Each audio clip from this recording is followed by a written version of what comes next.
exploring new areas of financing will be key for the Asian Infrastructure Investment Bank as it enters its second decade next year. And that's according to its outgoing founding president, Jin Liqun, who sat down with CNA's Tan Se-hui at AIIB's Beijing headquarters. And that's where he outlined the bank's priorities as Asia faces an infrastructure financing gap that's set to exceed $26 trillion by 2030. We focus on Asia, but we go beyond Asia because we believe Asia cannot sustain itself without working with the rest of the world. So we highlight infrastructure projects on connectivity within Asia and between Asia and other regions. This is certainly a very much important part. Second, global challenge.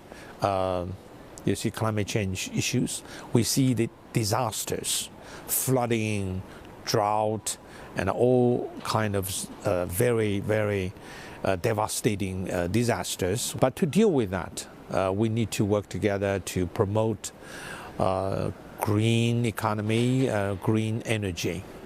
Energy security is very much important, but the best way to meet the shortfall of the energy supply is by focusing on the renewable energy.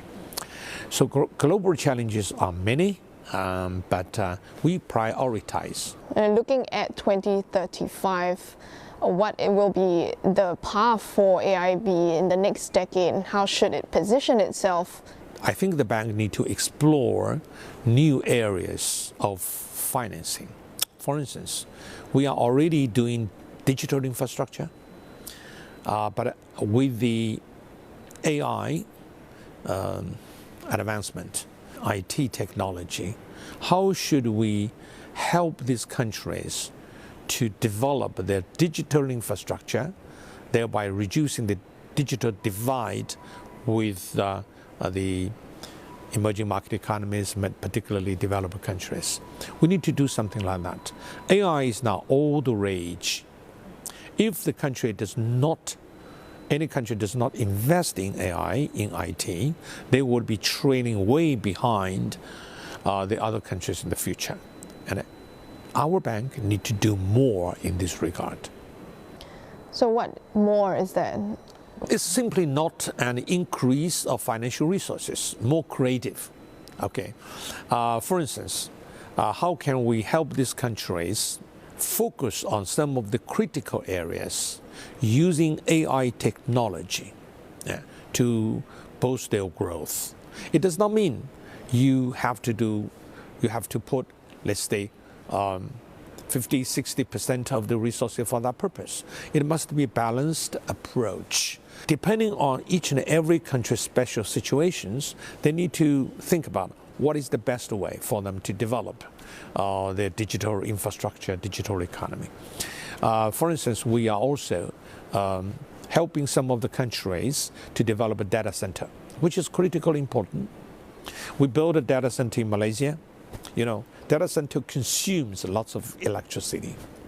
So this can help the neighboring Asian countries, right? And we also try to help the ASEAN countries to build a global power grid. Now, AI permeates all these sectors. We would like to improve the efficiency of traditional economy through this new economy. I think we should also pay attention to the education and health. During the past year, COVID-19 took a big toll of the economies of our members, and it's now behind us. But definitely, pandemic will come back. Should we stand ready to deal with that? Education, it's not simply the normal education we talk about. How can we provide education to the younger generation who can fit better into the AI era?